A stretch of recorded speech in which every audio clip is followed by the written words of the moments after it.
Hey, everybody. Great. Thanks for being on today. Mastery series here at Espresso Agent. We've got a treat today because we've got Drew Lee here. He's a friend of mine from way back and also a great coach and a trainer.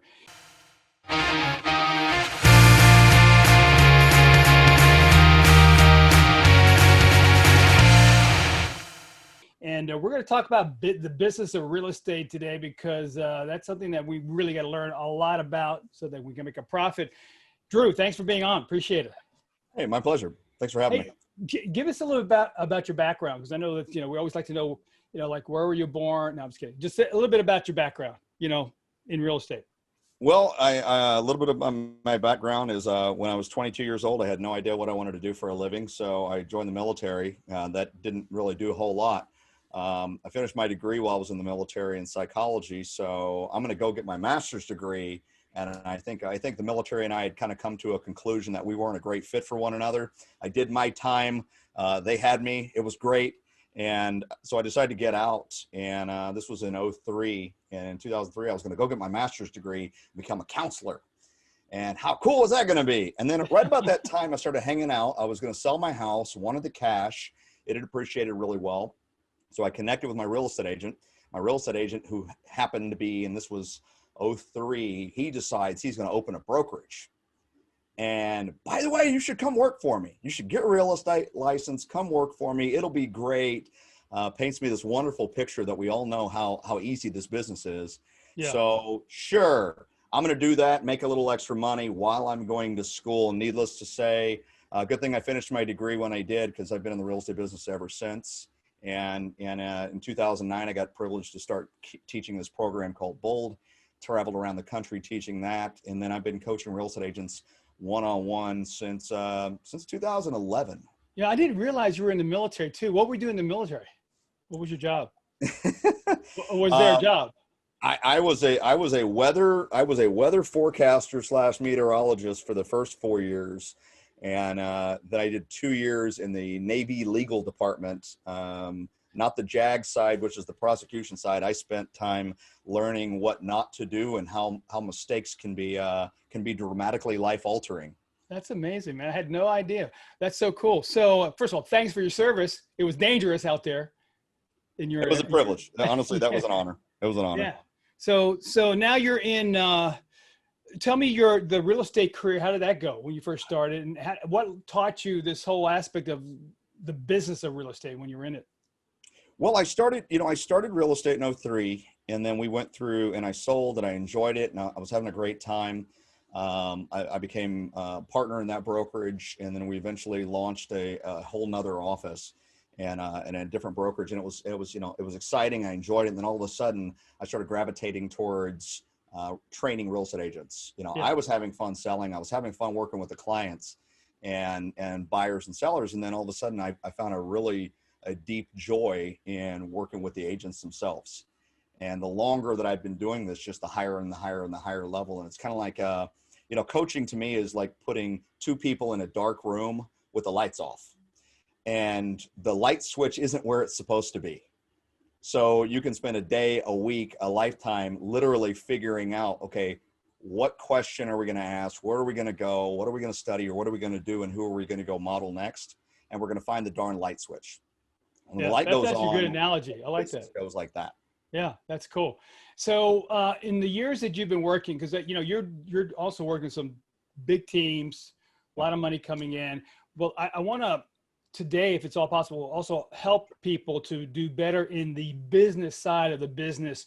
But what have you learned over the years has been some of the biggest challenges that agents have in getting their business up and running? Great question. I would say one of the biggest things is figure out what business you're in early on in your career, because the business of being in real estate has so much diversity. Right. Are you going to be a real estate brokerage, or are you going to run a real estate team? Because they're not the same thing. And you can end up real quickly being caught in the middle and not really knowing who you are or what you're following. And it's really costly that way, to not know who you're going to be. So you have a couple ways you can make money in the real estate business. One, you can go sell real estate, and real estate is not a complicated business. I mean, it really is not. It's not an easy business. It's just not a complicated one. You go out there and you find buyers and sellers that want to do business with you, and you capture mind share. And every single day you wake up and you say, hey, when I go to bed at night, do more people think of me when they think of real estate than they did this morning when I woke up? And that's your job. I mean, your simple job is, hey, more people think of me like Coke and Pepsi.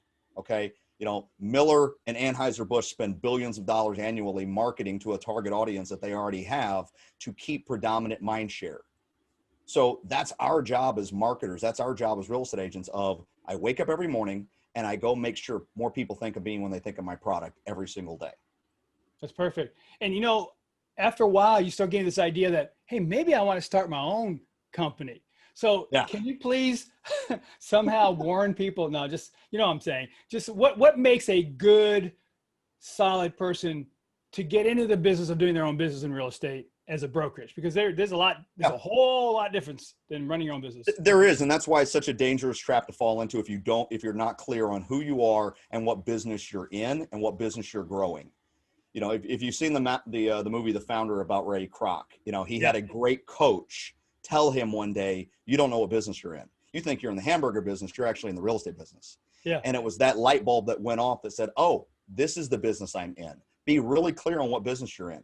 So real estate's not a complicated business. You wake up every day and you make sure most people think about you when they think of your product, and you lead generate. When you have more leads than you can handle, you get people to help you, right? Yeah. That's what we say is leverage. And then you do it again, and you do it again, and you do it again. Where you fall into the trap is if you start thinking, well, wait a minute, what if I didn't have to do this? What if I don't want to do this? Exactly. Okay. So you can be responsible for all of the business that comes in and figure out how to orchestrate and make that happen, right? The strategy from the business. Let's just say we pick a business of closing 1,000 units. Yeah. Great. 1,000 units are going to have to come from somewhere. Over what period of time? You're going to generate enough leads to close 1,000 transactions, and you're going to do it strategically. So if I'm a rainmaker of a team, I'm thinking, you know what? Last year, my business closed 18% of my deals. I'm gonna stick with some easy numbers because I like easy math. Yeah. If I closed 100 transactions and I look at my last year's performance, and 18% of my deals came from open houses, real easy math. 18 deals closed by the result of me doing, or someone on my business doing, an open house. And I want to scale that to 1,000. I'm going to do 1,000 deals over the next, say, 10 years. Right. Great. Well, then I need to figure out a way of 180 transactions are going to come from open houses. What are the numbers that I need to hit in order to make that happen? And I've got to have the listings to make that happen. So I'm orchestrating the lead gen, and then I figure out who do I need in order to make that happen. So my goal is I need to have 180 closings from open houses. I might have to do as a business 500 open houses over the course of a year. Right. Well, if I have one agent and my expectations to be part of my company, or every agent does 2 open houses a week or 2 open houses a month, keep it simple, it's 24 open houses a year. If I'm going to do 500 open houses to close 180 deals, then I start thinking of, why do I need to hire people to make this goal a reality? So now when I hire you, Bill, and you come join my company, I say, hey, part of our expectation is you do 2 open houses a month. It's not optional. It's not negotiable. If you're going to be part of my team, you're going to do 2 open houses a month, and that's going to lead to our bigger goal of how we close 180 units a year just from open houses. So I've got a plan, I've got an end in mind, and I'm working my way backwards to, why am I hiring somebody to help me orchestrate my plan? Good. I was starting to get nauseous when you told me to go do open houses, but that's okay. I was going to go, oh my gosh, you're not really telling me to do that. But you know, but what you're doing is working backwards. Yes. You know, and that's what I think what you're saying is that we don't really do that. We just get in and we want to do this, but you're not really thinking of what it takes to get there. And then the profitability and the time and the people and all that kind of stuff. Sometimes staying small is okay. What do you think? I would say, you know, everyone should draw like the V, you know, V for victory or victim, depending upon your attitude on any given day. You know, 2020 can go one way or the other. Yeah. Just draw the letter V. Okay. And think of, all right, the middle is a dangerous place to be. You kind of want to avoid that. It's like being in the middle of a highway. If you've Right. ever played the game Frogger or the chicken crosses the road, it didn't end very well for the frog, right? Yeah. So you got to really be clear of, hey, I'm going to stay small as a number of people in my business, moving parts. So, okay, I can stay incredibly profitable. I'm going to get a large percentage of usually a smaller number. I might have an assistant. I might have 2 assistants. I might have 5 assistants. I might have someone helping me with the showings. The rules stay the same. I go out there and lead generate, and every time I've got more business than I can handle, I figure out what is my next pain point, and I go plug that person into that pain point. You never hire out of pain. You do hire for where your pain's coming from. I mean, if I got a headache, I go take an aspirin. Right. I don't Right. take a muscle relaxer. Right. So when you say pain, it's something that I am having difficulty wanting to handle myself. That's my pain point, right?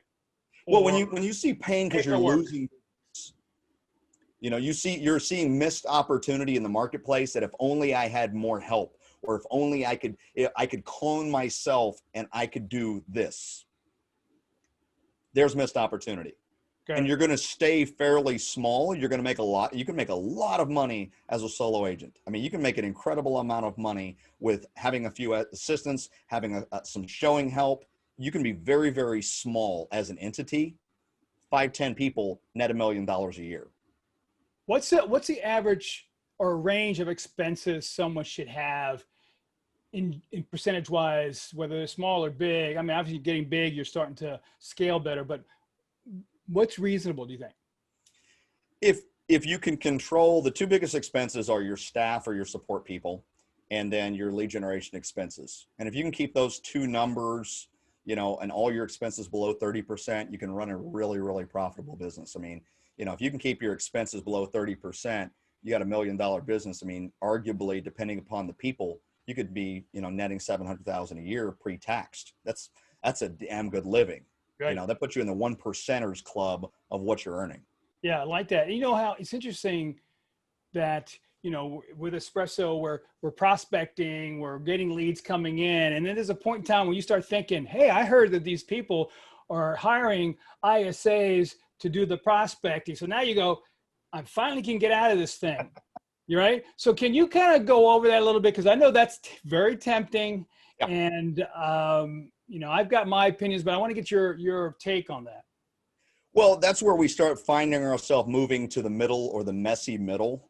Yeah. I have found over 10 years of coaching top agents, that messy middle, it moves and gravitates with technology. That messy middle to me really is, and I'm sorry if I hurt anybody's feelings. If you find yourself right around 125 sides to about 200, you're finding yourself in a very messy place. Right. Now, and that varies if you're in a luxury market and you have to do a lot more for fewer people. But being in the messy middle is a painful place to be. So when you start saying, hey, I want to keep my conversion, I'm going to hire people. Okay. Hire them to do what? Are you clear on what they're going to do so you can go create more business? A lot of rainmakers have no issue going from what we say level 3 to level 4, and they hire their first showing agent or buyer agent. One of the reasons is because we get sick of working with buyers. Right. We don't want to show houses anymore. We don't want to do that. Well, it's really easy to give up something you don't really want to do. And then we go pour our time into taking listings or taking more listings. Right about the time we say, you know what, I kind of want to get out of the listing game, is where we start struggling. That's where most people tend to start struggling. And the reason is, you may work 30 days a week. If you're living in 2020, you might have worked, every day for the last 30 days straight. And then all of a sudden you wake up one day and say, I don't know if I want to do this, but how do I keep my conversion? I need to bring somebody on. I need to train them, and I'll go set the appointment and they'll take it from me. Right. That's fairly profitable. When you start saying, you know what, I want to work less, or I want to be able to scale my business more, I'm going to hire real estate agents. Great. You're going to hire people to do what? They're going to go lead generate. Okay. How are they going to go lead generate? They're going to go make calls. And I read this great book this year called, I read it last year. I read it again twice this year, called The Road Less Stupid by Keith Cunningham. Mm-hmm. Amazing business book. One of the best I've ever read. And he said, generalizations kill clarity. When you start thinking you're going to hire people and you don't have a crystal clear path of What are they going to do that you used to do or are doing currently? You're starting to become more like a brokerage. And there's nothing wrong with that. Yeah. When you look at the path to say, you know, I want to net $1 million a year, you can have 5 to 8 people in your business and you can net $1 million with the right people, a great lead generation strategy, a big enough database. You can do it that way. When you start looking at how do I build $1 million a year business as a real estate company, well, you got a couple paths. One, you've got to hire really phenomenal people and they never cap. The old traditional mom and pop, many traditional companies still run it that way of, hey, Bill, you'll come on, you'll 50-50. And when you're amazing, you'll go 60-40. And when you're incredible, you'll go 70-30. And maybe one day, if I see wings and a halo, we'll give you 80-20. Man, and that was me when I first got in. It took me forever to get to 60%. I started out at 45% and worked. And I kept looking at it was like 57.5 and then 58 point. I'm going, one of these days I'll get to 60. And that was in the heyday. So yeah, a lot different now. Well, real estate companies understood, you know, and then the commercial market is still very much this way of when I control the leads, I control the appointments, I control the business, and then you have to take what I'm willing to give. It's no longer what you bring to the table. It's what I have to offer you. Right. So that became the ongoing way. So that's one real estate company. You can go do that. Find great people like that and enough of them to make your money. Or if you're going to run like a capped business model where they only pay in a certain amount every single year, many companies are that way now. Great. Nothing wrong with either business model. They're all great. And now you start seeing, well, the way we make money is either in unit count or an agent count. How do we get to that number? The other one is obviously, you know, you pay me a desk fee and I got to have enough people to make my money that way. When I say you got to get really, really clear of what business you're in to make money, make profit, and continue to grow that profit number, that's why that's so important. Because the moment you start deviating and forgetting who you are, I'm going to go hire agent. Okay. For what exactly? What's your income goal, your profit goal? Now let it pick your production. No, so you say, hey, listen, if I want to make $500,000. Yep. And I think that, let me go back a second. Remember the old days, years ago, we used to train on PPP, if you remember that, per person production, right? Yeah. So we've settled for a low amount of production out of people to have a bunch of bodies to bring me business. So the most talented person, I think, on the team, you tell me if I'm wrong here, is going to be you. I mean, you, that person that was starting out doing this thing, that knows how to get on that phone, call the for albinos, call the expired, is probably the most talented person on that team. Then we relinquish that person away from that engine that was creating business and give it to someone who has less talent. You start warding down the per person production. I'm just, why do we think that model sometimes can work every time? That leverage piece doesn't always, right, work for everybody. You know, it's a great point. We forget how much time and energy we have on something. So how many times over the years have you heard, you know, I don't know if I hired the right person. Well, why? Well, because they can't keep up with me. All right. How long have you been doing this? 12 years. And how many hours on an average week do you work? 50. Okay. Well, that's 6,000 hours, right? Yeah. 50 hours a week, 12 years, or you know, that's 6,000 hours a year, I think is the math. I don't have a calculator on me, but I'm just doing the math in my head. So it's like, all right, so how many hours of mastery do you have towards that task or doing it your way or how you think as a leader? Now you're going to hire someone who's been on the job a week. Why can't they do it as fast as me?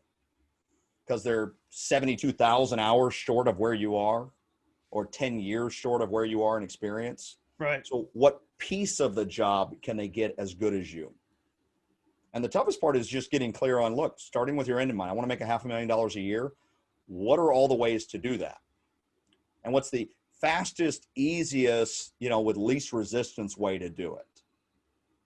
I think the struggle a lot of people have is they say, well, I want to make $500,000 a year. Great. What is the fastest, easiest, streamlined way to do that? A, B, C, these 5 things. Perfect. What I don't want to do, number 1, 2, 3, or 4. Right. I don't want to do it that way. That was the old way they used to do it. I want to do it the microwave way, not the crock pot method. Right. So I'm going to go hire 100 agents. Okay. But I want them to be great. Okay. And I want to be great right now. I see nothing wrong or flawed with this plan. Unless you become an adult daycare center. Unless everything's wrong with the plan. Yeah. So when you hire an agent, are you clear of why and what you intend them to do? I mean, if you are able to set 10 appointments and you go on 10 and you take back 9, great. You got 90%, you got a 90% conversion rate. That's awesome.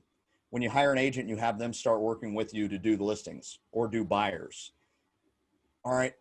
You may not go for perfection because you are the best at what you do and probably the best in the team and have the relationships and all those things. They may not be better than you, smarter than you, or more skilled than you. But okay, what's your margin of error that you can live with that says, hey, I went on 10 appointments and I came back with 9. But Bill, if I send you on 10 appointments, you came back with 7. And I got all of my time back. And now by having all my time back, I can go do another 10 listings. Oh. Now you're doing 14 where I would have done 18.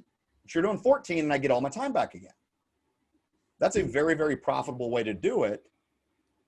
Right up until the point again where you say, you know what, I'm going to hire 10 people. When you lose, and this is my opinion from 10 plus years of experience just coaching agents, when you lose sight of what this person's marching orders are or how they're going to scale something that you or somebody on your team used to do or is doing currently, you've lost the instruction manual of how do you get them into production and continue making money going with your conversion. And the first thing that we want to give up, unfortunately, is that lead gen side, because look, in all the years you've been coaching, do you know anybody that got out of their bed and go, I just can't wait to get on that phone and get hung up on? I don't, have you? I mean, it's going to be hard. I've had more conversations than I can count with the person on the other end of that line that thinks there's something wrong with them because they don't think that way. They think the top agents on the planet wake up every single day. I'm not passionate about lead gen. Maybe I shouldn't be doing it because this person over here that's doing 10 million in GCI and they have this huge business and they're amazing. They must wake up every single day and they're passionate about lead gen. And since I'm not, well, maybe I should get somebody else to do that. Yeah. So let's settle this right now. I don't know anybody, do you, that really enjoys getting out of bed. So it's part of our, can you imagine, I always say this, a emergency room physician really is excited about dealing with, I don't know, a criminal that they're trying to save and that's cussing them out. That's their job. It's their profession. You know, I remember calling, remember the days of the 2 headsets. They didn't have these dialers and two phones. 2 phones, and I'm doing 100 contacts a day. And now everybody's struggling doing like 10 in an hour. And I did 30 in an hour because I was just, and then when 2 people hung at the same time, got in, I just do the same script once. I mean, those are maniac crazy days, but your passion, your drive, but I didn't get up. I couldn't wait. It was hard. And it was the fundamentals of every day you woke up and said, hey, when I lay my head on a pillow at night, do more people think about me when they think about real estate? And if I did that, and I did that at a very high level, then great. One of my first coaches taught me that, it was laminated. That takes you back. So you can get a laminator. If you don't know what laminated is, look it up on the dictionary. That's funny. I had a laminated sheet of paper and a pen, okay, and a dry eraser pen, and it was on my garage door. So when I opened the garage, pulled in, got out, and it's just simply said, today you offered your services to blank people. And my job was to fill a number in there. And if I came home at the end of the day and the number was 0, then I knew I was one step closer to going out and getting a job, and this wasn't for me. Right. Every day I put a number there, and the larger the number, the better I did, the more money I tended to make. It was all a numbers game. It's when we say, I don't want to put a number there. I want somebody else to put a number there. Yeah. Okay. Here's what is something I'd encourage everyone to do from this call today is when you get an opportunity, look up training for a marathon. Okay. I think there's actually like a blog post or something I've heard about called like couch to marathon. Right. it's measurable, it's specific, and when you look at it, it's going to be a workout, a nutrition, a plan that says over X number of weeks, 16 weeks, here's how you go from the couch to completing a marathon. Day 1, you're going to go walk. Day 2, you're going to go walk. Day 3, you're going to rest. You're going to start eating this, doing these things. Very specific, very measurable. You know the end goal to completing a marathon. You know the time frame.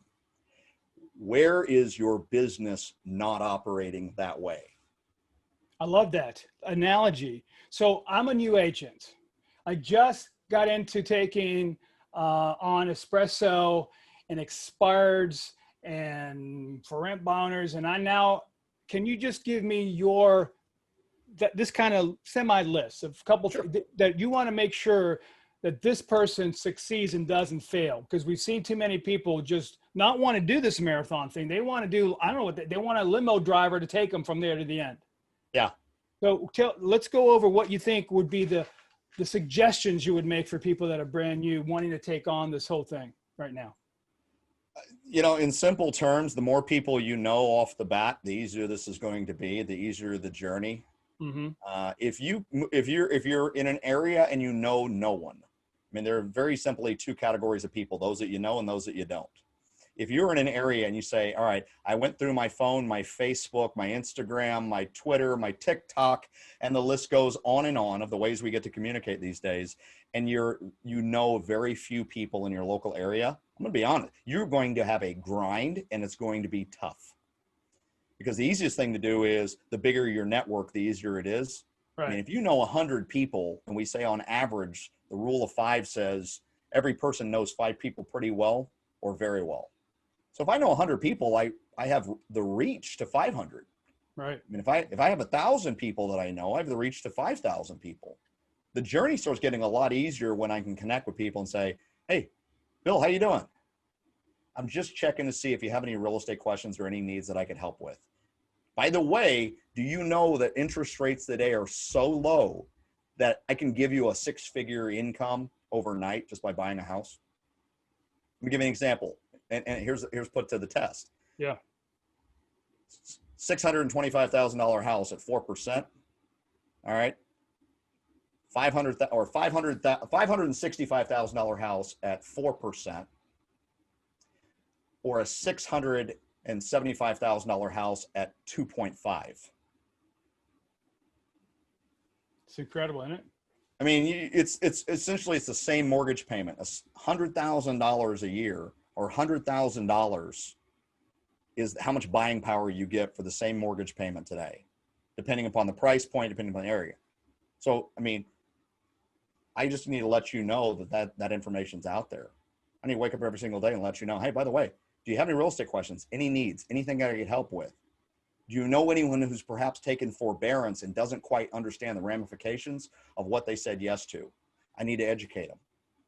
When you know 1,000 people, that's a lot easier of a journey than you know 0. Well, now you're left with one target. I got to go after people I don't know. What does that leave us? Door knocking, open houses, for sale by owners, expireds, internet. What are all of the things you could do to go find people that you don't already know? So, I mean, you got to go hunting. And I think that the people don't realize today, especially how much, focus you got to have to go hunt. I mean, you can't be floating around all day. And in this market, the way I think, Drew, tell me what you think. This COVID-19 is either going to be an appendage and we're not going to be able to get through it if you're an agent, or this could be the greatest opportunity for someone getting in with complete focus and actually make more money than these guys that were experienced who's now freaking out. You know, the thing that disrupts or keeps you from innovating is your attachment to the way things used to be or have always been done. Right. I would say the thing that has kept me kind of up at night is how quickly, depending upon the state that you were in, how quickly we rushed to return as fast as we could to the way we've always done business. You guys, you're considered not essential. You can't do anything. Don't do anything. And necessity is the mother of all inventions. So what did you do? You figured out Zoom. You figured out communication. You figured out virtual open houses. You figured out virtual showings. You figured out virtual listing presentations. You figured out how to do very little in a physical world and dominate on a virtual world. And if you came in the real estate business today with no history, no baggage, you know nothing else.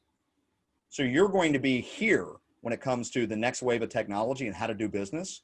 And you're going to be able to do 10 times the amount of business in half the amount of time. Interesting. Isn't it? For those who have been in the business a long time, you're kind of having your own issue or your own internal war. You want to do business this way. That's the way you've always done it. That's how you like it. That's what you enjoy. That's what drives you and fuels you. And there's going to be a wedge, I think, driven by those who get into business today and those who are fighting to stay the way they've always been. I want to remind everybody that I'm here with Drew Lee. If you've got any questions, chat them in. I mean, this is a great opportunity to ask those questions that you're just going, gosh, should I do this? Should I do that? What are some of the expenses that I should have? So let's talk about expenses for just a second. Sure. So I'm starting out new, and you've got this barrage of things, right? We know that Espresso agent will give you and I thoroughly agree, and you know this from a long time, that the service that Espresso has and similar services can give you a high rate of return for the amount of money you're paying. I mean, you're out there finding one of the top leads that's saying, hey, I got my hand up. I was listed with someone else, but now I'm not sure what I want to do. Or, hey, I'm selling my house and I haven't found an agent really to prove that they're worth the money, so I'm going to do it myself. But right. What are the expenses that I got to be careful of as I start this career, or even that you've seen sometimes run away from us? Great question. There are, as you know, there are hundreds of things you could do, and they're going to have varying degrees of price. Marketing is a form of lead generation. It's just getting your word out to the masses. Mm-hmm. Okay. The broader the audience, the more it's going to cost you. I mean, you look at the top of the end of the spectrum: television, radio, all right? And television, radio, you're going to meet and get in front of the most amount of people, the general public, all right? Well, that's up here on the end of the spectrum. I've seen television, radio bills into the $25,000, $30,000, $40,000 range per month. Incredible. So you're up here, all right? And if you're brand new and you're coming in, all right, have you made anything? And what happens if you just reinvest, 10, 12% of what you make back into the business? Postcards, farming and direct mail is probably one of the most undervalued things today, because we're living in such a highly distracted world. I mean, look at the open rate of your emails, less than 30%. Yeah. You look at most service providers are saying, hey, if 30% of your target audience opens their email, great job. That's a win. So if I got 1,000 people and I put them on a drip campaign, you mean only 300 a month are opening my email on a good month. So you got to find other ways outside of that are affordable. How else do you get in front of them? Go knock on the door. The last time I checked, I don't know, where is it? My telephone is still the most cost-effective communication method that there is today. It doesn't cost me anything. Picking up the phone, texting, Facebooking. I mean, it's what do you do to get in front of somebody? Right. It doesn't have to cost you a lot. And then start figuring out an area that you can dominate. Go be number one somewhere at something. So pick a neighborhood, pick your neighborhood, pick an area that you want to dominate in, and make the decision, I'm going to dominate a house, a street, the neighborhood. In general, a good rule of thumb is if you're going to start, say, for example, farming, and you're going to go into dominating area, you want to start with about 1,000 homes, just based on the numbers. Right. So what about people so let's say we take 1,000 homes. Mm-hmm. And now with Espresso's tool, we have this neighborhood search now. We can go in there and start, but we want to make sure that we're in a place that we could win, or what are some of the criteria that makes that a good place for us to start hanging our hat on? Because, if there's someone dominating, are we going to go after them, or are we looking for a fragmented subdivision? What do you think? Great question. I would say generally a good rule of thumb is if you see somebody selling 30% of the houses in that area, it's probably not worth the time, just based on they're doing something well. So for every 10 houses they sell 3, you may think, well, you know what? Hey, that still leaves 7 available. Yes, and what's it going to take to get in that area and get some measure of mind share? Yeah. So I look at the area. Do houses sell? Do people in that area have equity?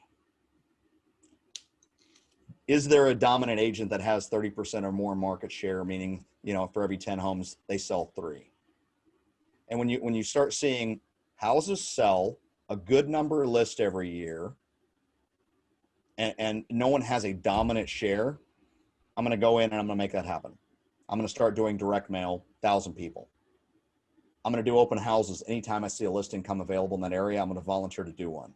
When I see a listing come in the area, I'm going to circle dial it, and I'm going to call every single homeowner. I'm going to go door knock, say, hey, a new listing just came on the market, or a new listing just sold. Here's the market valuation for your area. I'm going to do as much as I can in that area. Remember that stat years ago about the average consumer, after they do a sale with someone, would go back to that same agent? What did you say? Was it 70% of the time? What was the actual percentage that they actually went back? It was something like ridiculously low. That was like in the mid 80s, or high 70s, mid 80s, that they would return to their last agent, but only like 15% do. That is nuts, which is great for a new agent coming in, because hey, that guy just sold him. He's a really top agent, but they're not going to follow up. You can now go grab that audience from them, as long as you're going to be present, and you got to go out there and kill it. You got to get out there in that marketplace, as Drew said, and be visible, because they're going to drop the ball. 12 to 15% go back to the same agent. Yeah. That's incredible. So let's come full circle. So if my goal is, say, I want to gross $500,000 a year. Yeah. All right. How much is that in your marketplace? Okay. How many transactions would that be? Yeah. I mean, you're talking, let's just say that if the average commission, let's say $7,000. So you take 500 divided by 7,000. So let's just say that's 71 deals. Great. So 71 transactions, closed units, are going to have to come from somewhere. Right. Where are they going to come from? Start with a plan of where they're going to come from. What's going to be the origination? And that starts telling you, all right, then what's my lead generation strategy going to have to be? And then what's that going to financially cost me? Whether it be open houses, 18%. And unless this is your first year in the business, look back in your previous years. What did you do? A great business model is anywhere that 50% or more of your business comes from your existing network, because that's highly leveraged and it's very profitable. It didn't cost me anything to keep a relationship. It cost me a lot to go build a new one. Got it. So if I want to do 71 deals, great. 35 of them I really want to come from my network. What was the size of my network and how much did I touch it in the last 12 months? What would it need to be where 35 or 36 deals come from my network in the next year? Now we're building to scale. Yeah. If you So write one thing down, go ahead. We have 36 left. So if we put, but what you're really saying to everybody and to me, and that you got to really plan. You just don't go in, I just want to sell these houses. You're really doing your homework. And the more you do your homework, you're really able to get the results that you want. It's just that they're not thinking sometimes about taking the time to do what you just said. Well, we're so entrepreneurial in this business, we forget something. We actually have the same attrition level as the restaurant industry. We just have a lot better margins. Right. The restaurant business has a horrible staying power. Right. It's in the high 85 percentile of restaurants that open and end up closing within 5 years. Guess what? Real estate agents have about the same trajectory of the number of real estate agents that are in the business after 5 years. It's still in the low 15%. So you got an 85% chance of not making it over 5 years versus making it and still being here. Wow. So we forget that. Now I'll go show you a restaurateur or any business. And what do they not do? They don't just wing it. They don't say, all right, I opened a restaurant. What do you sell? Hot dogs. Great. What's your goal this year? Sell a bunch. Yeah. And regardless of the plan that I put in place, Bill, my real goal is I'm going to put a plan in place. I'm going to write it out, and then I'm going to put it somewhere and never look at it again until I do this time next year. And I don't have anyone holding me accountable to doing it. So I'll dust it off next year and see how I did. My real goal is pick a number and then behave as if I'm going to go sell as many hot dogs as I can in the next 12 months, working as much as I can, as crazy as I can, with no rhyme nor reason. That's the way the real estate agent on average shows up, because they show up as entrepreneurs. So you show me any business that's highly successful, that's been around for 20, 30 years. What do they know? Where the business came from? Where should the business come from? What are past performance? And past performance will help predict future performance. Right. So they lay it out there and then they adjust their plan. I've maintained that for years and years, as long as I've been working with real estate agents, most of the time, the vast majority of real estate business owners and those that are out there today are on goal and off goal all at the same time. And that may sound weird. Explain that. What do you mean by that? Well, so that may sound really, really weird. So go back and say, all right, well, I had done 18% of my business. I closed 18 transactions on 100 deals working open houses. All right. 2020 hits. What am I doing less of or none of? So I might be hitting all of my target numbers on my database. I might be closing my 36 transactions of my 71 from my database. I'm absolutely on target. Life's great. You know what? My Facebook leads are closing. You know what? My expires, everything is working. And then I roll over and I look at my mid-year review, or I look at my numbers and I say, well, wait a minute. I'm off of where I need to be at this point in time. I mean, and if the goal were 71 transactions, and we say every month has the equivalent value of 8.8% of your year, and let's take 100 and divide it by 12. Well, we're coming to the end of August. So if my goal were 71 transactions divided by 12 times 8 months, I should have closed by the end of this month 47 deals. So what percent do you think we should be closed by now if we start in January? So that the percent should be what? Roughly, because, we don't really, it's not really cutting 3/4 right. straight, but they say 60% of your business usually done. But this has been a messed up year because we've actually had two spring markets. So everything is messed up. So I guess the rule of thumb is out the window. Yeah, well, because we've never had in the history of business, by the way, shut down for 2 straight months. Right. Go do nothing. I mean, some states were great. They kept going. They're kind of two agents right now. Those who never stopped and those who may never catch up. So you may be having your greatest year ever, and you look at the numbers and say, well, wait a minute, we're still behind. How are we behind? So you could be on goal and off goal at the same time from a business, because you may look and say, you know what? We're on goal on every one of our business sources. Our plan is working. What did we not account for? Well, I've still got to do 18% of my business from open houses because that was originally part of my plan. Not doing any open houses. What did you replace that 18% of your business? What else did you do? Where are you going to go need to replace that or do more of from another category, another source of business?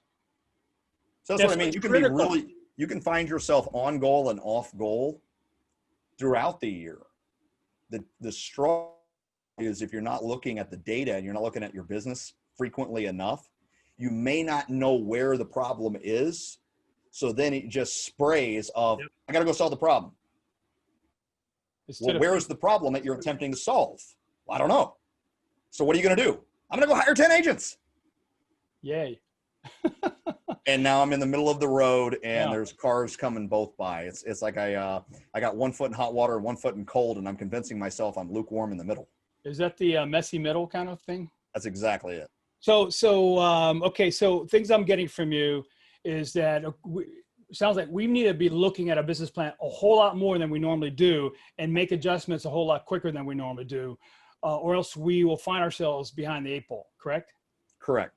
Cool. And then you're looking at your past performance, but this number of 85% not making it in 5 years is not, I think, not because we can't really do it. It's the human element is just not, I don't think we understand how much time. For instance, getting on that phone every day, not like once every leap year, is every day making those calls and talking to what you just said.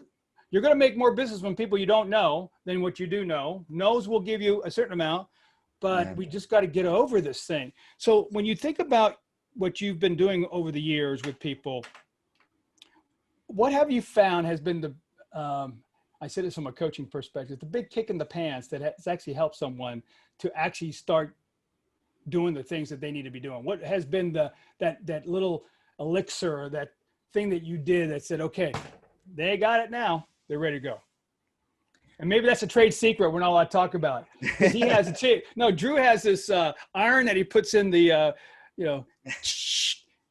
What do you think we need to hear to just get waking up here in this situation? Well, we've got to get over the fact that we want these really exciting businesses. And, I've yet to read an expert, a researcher, an author that doesn't use the term 10,000 hours.